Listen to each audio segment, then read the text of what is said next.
Hey everyone. I want to wrap up September before I really get started on the shutdown because September was a difficult month for a lot of people in Utah. We lived through some really painful events, but I've been so inspired by how Utahns have responded. I've seen our state and my constituents show remarkable resilience. Turning Point came back to Utah this week for the first time since Charlie Kirk's assassination, and I was genuinely worried that our young people might pull back and isolate themselves after what happened at UVU. And instead, I was there at the event, and our young people proved that they are not afraid. They're courageous, and they're going to keep showing up. It was the biggest turnout TPUSA has ever had at a campus event. We also witnessed some extraordinary acts of compassion that weren't completely Utah, but are very much part of our culture. After a man attacked an LDS church in Michigan, killing 4 people, burning the building down, a horrible tragedy last Sunday, people got together and raised money for his family because they recognize that his family is going through something awful. And the man who started the account is from right here in Utah. And a lot of members of my faith have donated, a lot of people from Utah. And I saw something this week that I thought was really interesting.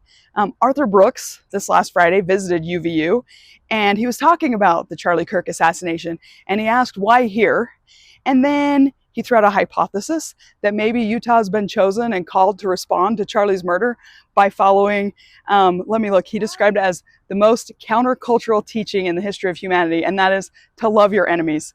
And I've been trying to explain this for 2 weeks, and I think he nailed it. We have all been taught to love our enemies, and that attack sounds like it might have happened because somebody thought we weren't Christians and we don't follow Christ here in Utah or in the Church of Jesus Christ of Latter-day Saints. And people responded in the most Christian way possible by loving their enemy. And after the Charlie Kirk assassination, we didn't have looting, we didn't have burning, we didn't have hatred. We had people gathering together to pray and hold vigils.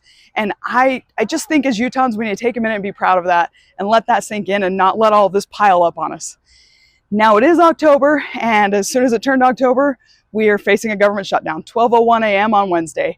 The government shut down. We're waiting on Senate Democrats to pass the clean resolution that the House already passed. They have not been able to pass it so far, and in fact, there are some demands out there that are just unreasonable, like $1.5 trillion in spending added to a 7-week CR. That's just a non-starter. It's not going to happen.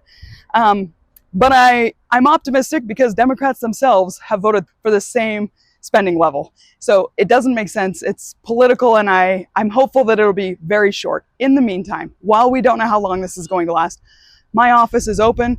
We're doing our best to get information out to people. There's a government shutdown guidance page on my website. I've also sent out an email to everybody who gets the newsletter. Some agencies will have limited staffing and may not be processing casework, but we're here. We'll be helping you any way we can. And as it goes on, we'll keep updating those resources to make sure you know what you can and can't do, what resources are available to you, because like everything else I've just talked about, in Utah, we have a history of responding to ugly things in a beautiful way, and I hope this will be the same, and we'll come out of it stronger, and we'll all be better neighbors. And thank you for watching my updates. I'll be back next week, and hopefully the government will be up and running, and we can talk about legislation again.